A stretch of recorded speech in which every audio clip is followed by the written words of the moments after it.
Pemirsa, jumpa lagi dalam dialog eksklusif bersama saya, Faria May.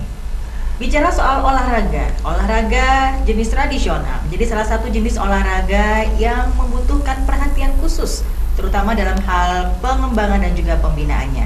Apalagi di kemajuan teknologi seperti saat ini, tentu saja olahraga tradisional perlu untuk dilestarikan agar tidak tenggelam dalam era modernisasi. Nah, untuk mengetahui sejauh mana eksistensi olahraga tradisional di kota Surabaya khususnya, saat ini saya sudah bersama dengan Ketua KOTI 1 Surabaya, KOTI Komunitas Olahraga Tradisional Indonesia, Bapak Biasworo Adi. Apa kabar Pak Adi? Baik-baik saja, terima kasih. Kemudian juga ada Pak Agus Supriyanto, Bapak Wakil Ketua 3 KOTI. Apa kabar? Baik. Agus, ya. Dan di sebelah saya ada Bapak Aris Arianto, Sekretaris Umum KOTI Surabaya. Apa kabar? Baik aja. Baik Pak, sebelum kita mulai ngobrol lebih jauh lagi, saya mau kasih salam dulu nih. Salam Ortrat. Siap, mantap, lestarikan. Ya. Sebelum kita ngobrol-ngobrol lebih jauh Pak, Iya. seperti apa sih sebenarnya yang termasuk dalam kategori olahraga tradisional Pak? Iya. Kalau mungkin sedikit saya sampaikan dulu kepada Mbak Faria, Ya. bahwa olahraga tradisional ini ruang lingkupnya itu ada 5. Jadi ada olahraga tradisional dirgantara. Olahraga tradisional dirgantara itu terdiri seperti layang-layang dan sebagainya yang ada hubungannya dengan udara. Kemudian ada olahraga tradisional budaya.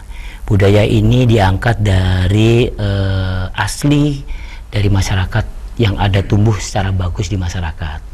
Kemudian ada olahraga tradisional bela diri. Bela diri ini seperti pencak silat, ada silat jidor dan sebagainya yang mungkin di masyarakat juga sangat bertumbuh dengan bagus sekali. Kemudian juga ada olahraga tradisional permainan. Olahraga tradisional permainan inilah yang sekarang sedang semaraknya sudah berada di masyarakat, yaitu seperti permainan tebongan, itu bambu yang didorong. Kemudian ada hadang, itu gobak sodor, mungkin lebih dikenal dengan masyarakat, lebih kenal dengan gobak sodor, itu sekarang dengan dinamakan hadang. Kemudian ada kasti yang mirip-mirip softball itu ya. Terus kemudian ada terompah panjang. Jadi terompah ini dimainkan oleh 5 orang yang secara bersama-sama melaksanakan perlombaan itu. Kemudian juga ada olahraga permainan lainnya seperti sumpitan, kemudian juga ada gasing dan sebagainya. Itu adalah bentuk daripada olahraga tradisional permainan. Dan satu ada olahraga tradisional perairan. Perairan ini dulu kita mengenal kayak ya. Jadi perahu yang 1 orang itu, kemudian ada perahu naga itu dikembang, terus kemudian ada galon rafting, itu semua ada hubungannya dengan air. Jadi ada olahraga tradisional yang berhubungan dengan air. Jadi ruang lingkup olahraga tradisional itu ada 5 pilar tadi Mbak. Jadi itu yang sangat banyak sekali. Apalagi sekarang kalau layang-layang mungkin kalau di Surabaya belum terlalu booming ya. Tetapi kalau seperti di Bali ya, itu sangat nuansanya sangat luar biasa sekali. Karena yang ikut serta dari layang-layang ini dari mancanegara. Tetapi banyak masyarakat belum tahu bahwa layang-layang ini merupakan bagian dari KOTI, dari komunitas olahraga tradisional Indonesia. Jadi memang KOTI ini sudah mengupayakan merangkul semua olahraga tradisional untuk dalam satu wadah. Baik, ini. Bicara soal KOTI Pak, Komunitas Olahraga Tradisional Indonesia. Iya. Nah, itu seperti apa sih Pak sejarahnya, bagaimana awal terbentuknya, sejak kapan? Mungkin bisa diceritakan Pak? Ya sebenarnya kalau olahraga tradisional ini tumbuh dan berkembang sudah sangat lama. Artinya bahwa sejak nenek moyang kita, banyak masyarakat ataupun anak-anak ini melakukan aktivitas olahraga tradisional seperti itu. Tetapi memang dekade belakangan ini olahraga tradisional ini sudah hampir punah ya. Apalagi kalau di kalangan kita, di kalangan anak-anak ataupun dewasa, remaja sudah mengenal dengan yang namanya gadget ya, ada HP yang ada permainan-permainan yang sangat luar biasa, sehingga ketertarikan mereka terhadap olahraga tradisional sudah terabaikan, sudah luntur. Apalagi di situ banyak permainan-permainan yang canggih ya, daya tarik mereka. Tetapi sebenarnya bahwa olahraga tradisional itu sendiri tumbuh sudah dari nenek moyang kita.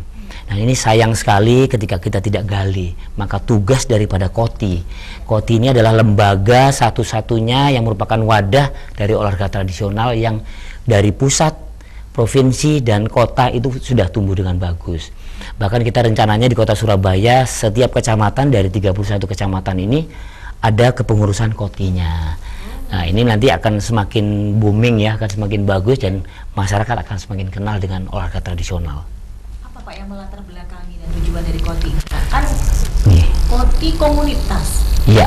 Bukan sekedar perkumpulan orang-orang saja ya Pak ya? Tidak, jadi memang namanya masih komunitas, tetapi sebenarnya ini bukan merupakan sebuah kumpulan dari orang-orang ataupun anak remaja yang mempunyai satu kegemaran.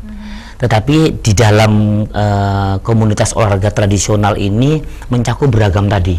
Jadi diikuti juga tidak hanya oleh kaum remaja saja atau kaum orang tua, tetapi mulai dari PAUD ya, bagus ya Mas Haris ya, dari PAUD usia dini, kemudian taman kanak-kanak, sekolah dasar, SMP, SMA, sampai dengan umum itu sudah mulai kita kenalkan kembali olahraga-olahraga tradisional ini. Seperti salah satu contoh misalkan Panjat Pinang ya, Panjat Pinang mungkin ada di beberapa daerah budaya itu diangkat, tetapi banyak juga kabupaten kota yang tidak mengenal ada tidak seperti itu ya. Terus juga contohnya gasing ya, gasing itu kalau di Mojokerto yang namanya gasing itu sudah juga cukup dikenal di masyarakat, tetapi itu juga semakin hilang.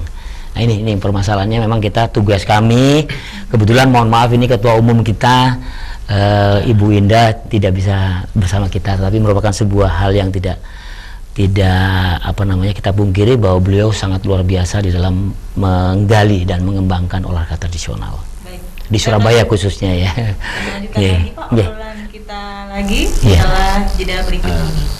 Baik pemirsa, kita akan lanjutkan lagi setelah yang satu ini.